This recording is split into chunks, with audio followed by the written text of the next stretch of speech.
What's up guys, it's your boy Wolf back with another 7 Deadly Sins Origins video. And in today's video we are talking about something very exciting, very special coming to the game tomorrow. And that is the Timespace Junction. As you can see over here, we've got the Timespace Junction already on our menu. It says coming soon. It is officially releasing tomorrow, the 29th of April.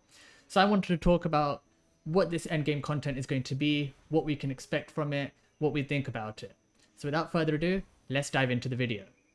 Before we dive into the video, guys, I just want to take a moment to say thank you again for all the support that you guys have shown me on my videos, on my YouTube channel so far. It means a lot to see all the nice comments, to see that you guys are finding the content helpful.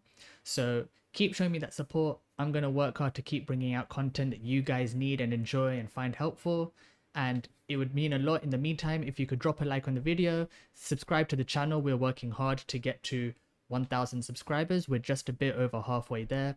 So subscribe to the channel, drop a like on the video, and keep watching because we'll be pumping out more and more helpful content like this very soon.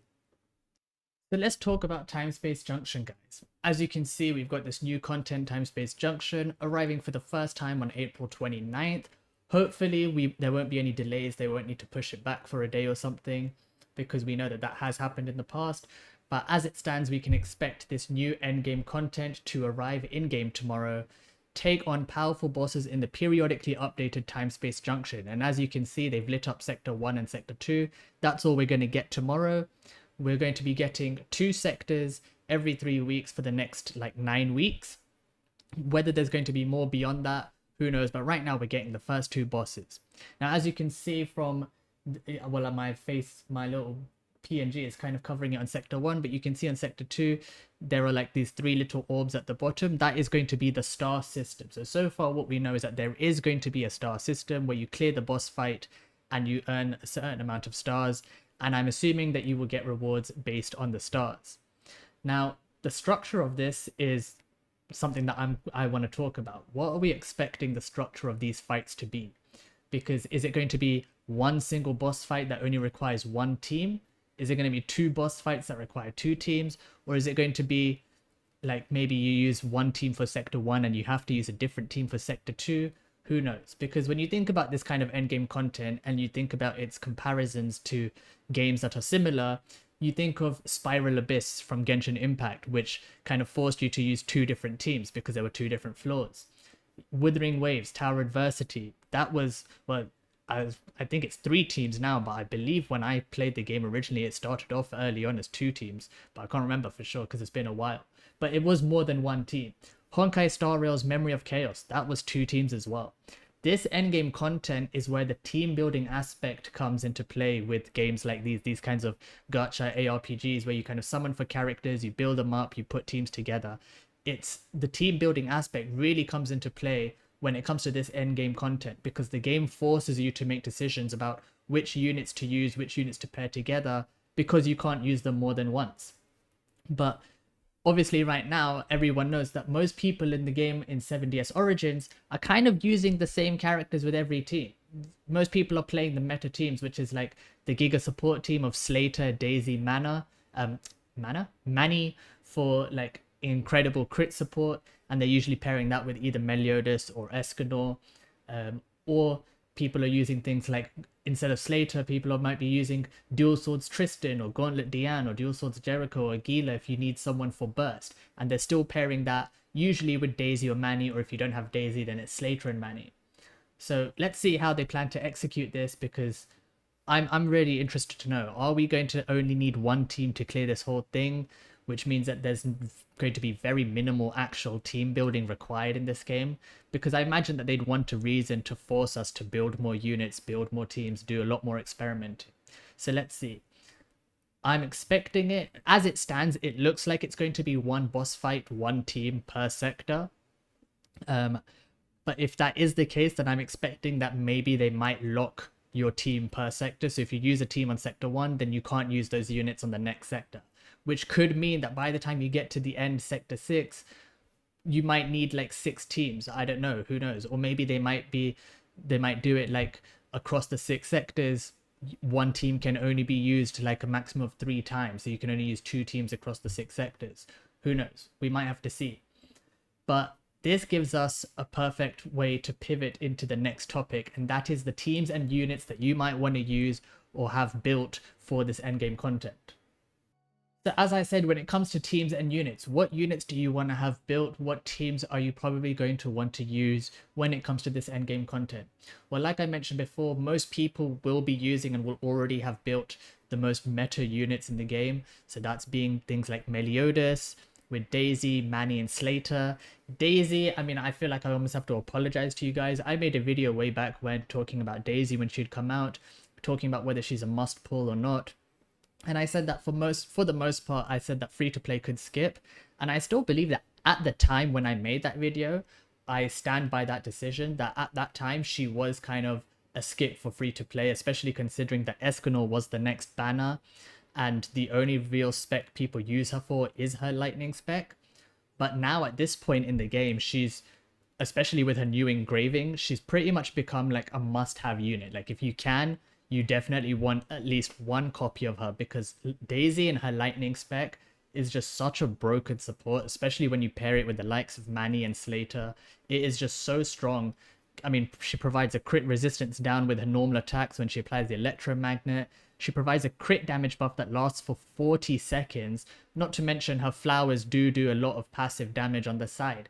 In content like Abyss Orgot and Abyss Gila, she's really good at quickly filling up the stun gauges. So Daisy is such a good support to have. Manny, if you don't have her, you want to be using your SSR selectors that we've been given on Manny, because off the standard banner, off the base units in the game, she is hands down the most must-have unit. She is a support that fits onto every team. Slater, I mean, everyone pretty much has him for free already.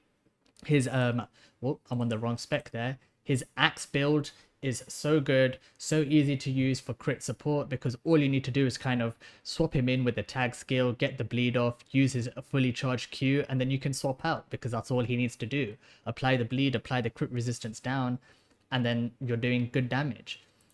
He's also really cheap to use because you don't need to really craft any of the SSR engravings. His best engraving really, in my opinion, is the purple one, because it increases debuff durations by 35% if you manage to get a level 3. I actually got lucky. This is my only level 3 engraving of all my units. Kind of sad that it was on the Slater one, but I got lucky. I got 35% increased debuff durations. This means that all the crit resistance down that you apply, the bleed that you apply, it's all going to last 35% longer, which is good, because obviously if you know his passive on the axe build, then when you attack someone, when your allies, other units in your team attack someone who's bleeding, they do more crit damage. So that's like the basic Giga support team that you kind of want to have built.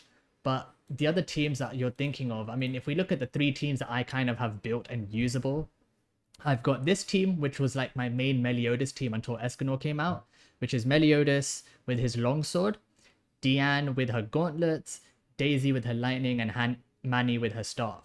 And obviously Manny and Daisy are my sort of buffer supports. Diane I use. A lot of people do like Slater in this slot, and it does work with Meliodas because you can use combined attacks with Daisy or Manny to get the burst.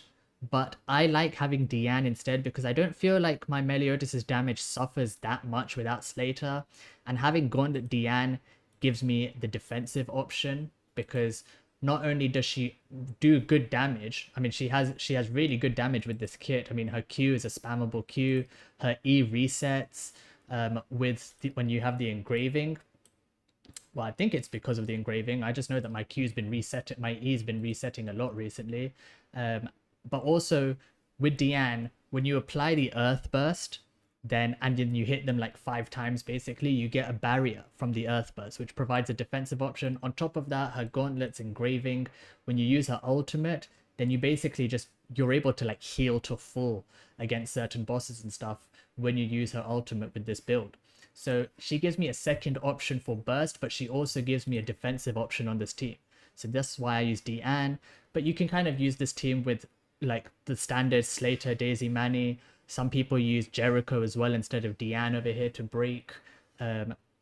So there are a lot of options. And the next team that I kind of have built is the Escanor Fire team. Now we're going to talk about this in a different video when I'm going to be making another video very soon talking about my thoughts on version 1.2 so far. But this team does work and I have been using it to clear Abyss Gallant, which is Escanor with his fire axe, obviously.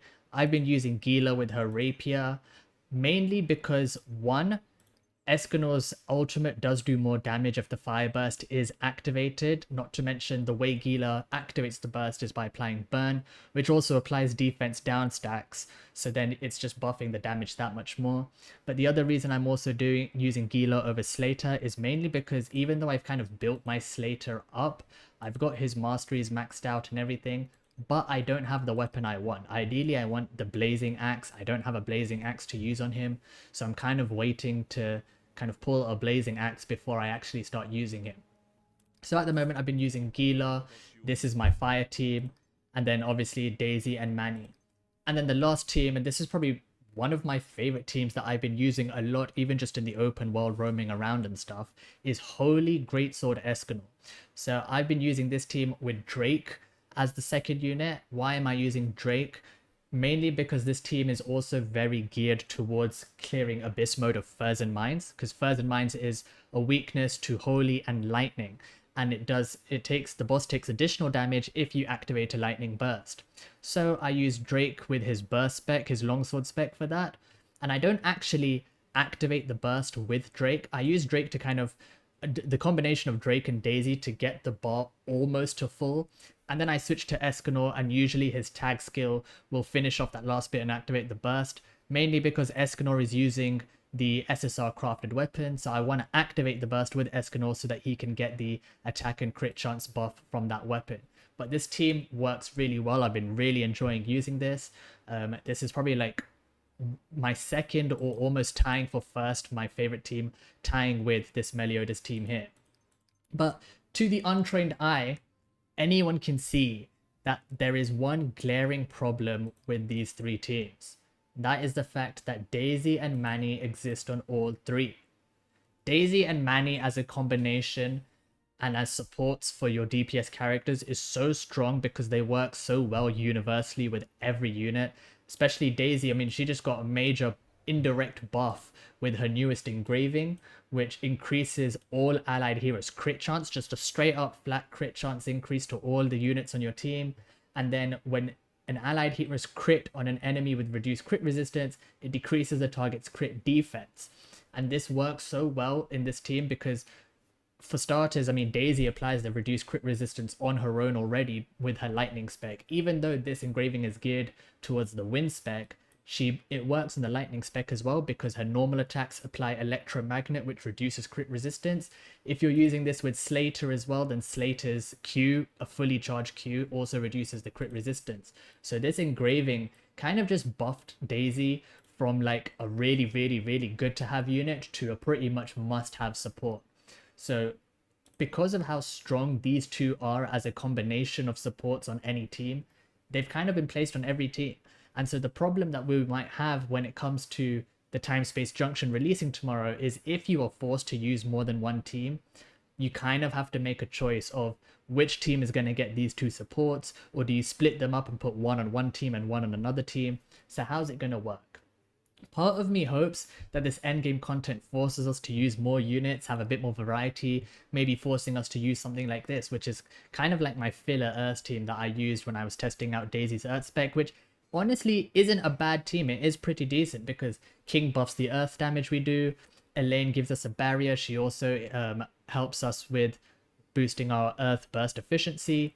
Diane obviously does great damage with her gauntlet and bursts really quickly, and then Daisy does actually really good damage with her Earth spec, her Q. A lot of the time, especially against things like the Red Demon, a lot of the time I don't even need to use her ultimate because a fully charged Q just does so much damage. And you can reset the cooldown just like you use a Q, you do 4 auto attacks, and then you reset the Q cooldown. So this is a good team, and if we're forced to use a variety of teams, I could see this being one of the teams I use, depending on the weaknesses as well, because we can't forget that with this endgame content, with the way boss fights in this game work, obviously there will be weakness typings to these bosses, to these various sectors, and that will have to be taken into consideration. But I'm really hoping, well, a part of me hopes that this endgame content does force us to use more units and have more variety of teams so that we can really delve into the aspect of team building a bit more. But the other part of me knows that if they do this, people might flip, because it's already hard enough to build like multiple units out completely, get all their masteries fully done, then get all their weapons, 3 weapons upgraded to 50, then you have to like craft your engravings and then max out your engravings. So there's a lot of work that goes into building one unit, and with the amount of platinum and the amount of keys that we currently have, it's just really difficult to completely build out multiple teams worth of units.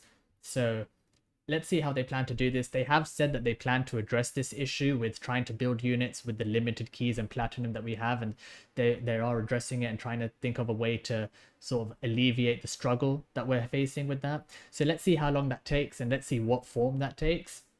But this also leads into the next aspect, which is rewards. What are rewards with this going to be with Timespace Junction? Because this is going to be endgame content. It's seasonal content that is going to have a seasonal reset. And so it would stand to follow that the rewards are very good. I mean, endgame content should provide you with the best rewards out of anything else in the game. And I imagine that it would be star fragments based on the amount of stars that you earn. At the moment, I'm expecting, knowing how things have been so far, I'm expecting that they'll probably give us like, I don't know, 100 star fragments per star that you get or something.